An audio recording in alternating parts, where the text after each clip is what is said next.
Donc toute cette procédure, on va avoir l'occasion de la refaire, mais avant ça, on va évidemment la refaire sur une version un peu améliorée du logo dans Illustrator. Vous allez pouvoir, sur une version dans Illustrator, mettre des couleurs. Donc vous retournez dans Illustrator et vous pouvez enregistrer le logo, le pictogramme qui est là.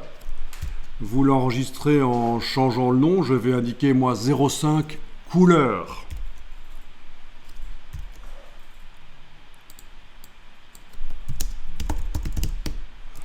Donc c'est ça la bonne procédure pour créer des graphismes comme ça. D'abord, il faut qu'ils fonctionnent en noir et blanc, noir sur fond blanc. Il faut que visuellement vous ayez une version qui fonctionne. Ensuite, vous allez pouvoir faire des variations en ajoutant de la couleur, voire même des dégradés si vous voulez. Ça fonctionnera aussi, des dégradés.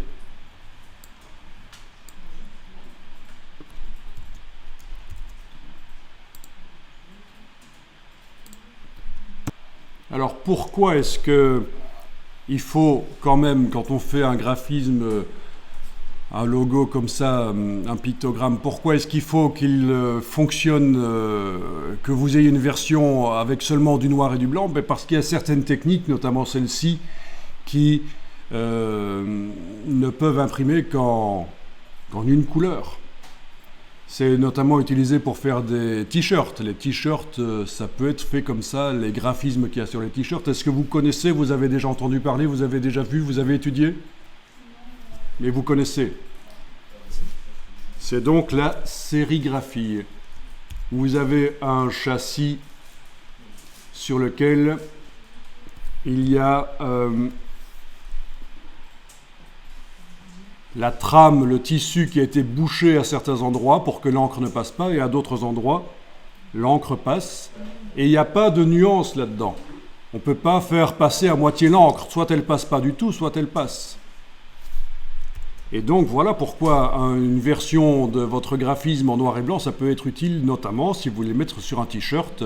Et ça ne veut pas dire que vous allez imprimer forcément en noir sur un t-shirt blanc. Vous pouvez imprimer en rouge sur un t-shirt rose, sur un t-shirt jaune, voilà, c'est possible. Hein. L'encre qui est utilisée au moment où on imprime en sérigraphie, et on voit ici comment ça se passe. Oui, il est même possible de mettre plusieurs encres et de faire des dégradés, mais quoi qu'il en soit, l'encre passe ou elle ne passe pas. Elle est passée à moitié, non. Avec cette technique, c'est pas possible.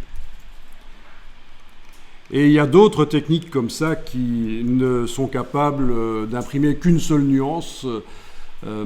Voilà l'intérêt donc d'avoir votre version du logo en seulement noir.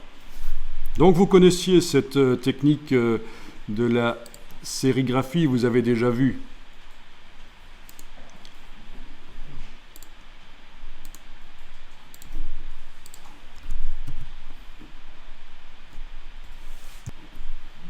Alors oui, parfois vous avez des t-shirts qui sont imprimés avec plusieurs couleurs, mais le principe est le même.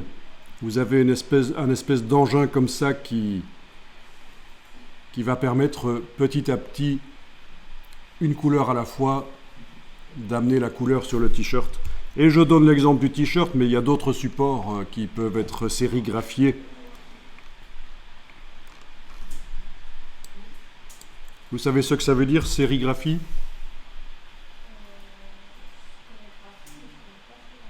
Donc graphie, oui, c'est le graphisme, c'est le dessin.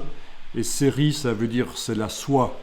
Vous voyez le tissu, la soie. Parce qu'à l'origine, les châssis comme ça, à l'origine, ce qui est tendu sur le cadre, le tissu là qui est tendu sur le cadre, à l'origine il était en soie, mais maintenant c'est plus du synthétique. Mais voilà, souvent les gens pensent que sérigraphie ça veut dire que c'est pour multiplier, pour faire beaucoup, parce que c'est une série, mais non, pas du tout, ça vient du mot soie en fait. Voilà, comme ça vous le savez, c'est intéressant. J'ai rencontré des gens qui font de la sérigraphie et qui ne savaient pas ça, qui ne savaient pas ce que voulait dire le mot sérigraphie, c'est drôle. Donc il faut quand même un peu s'intéresser à ce qu'on fait.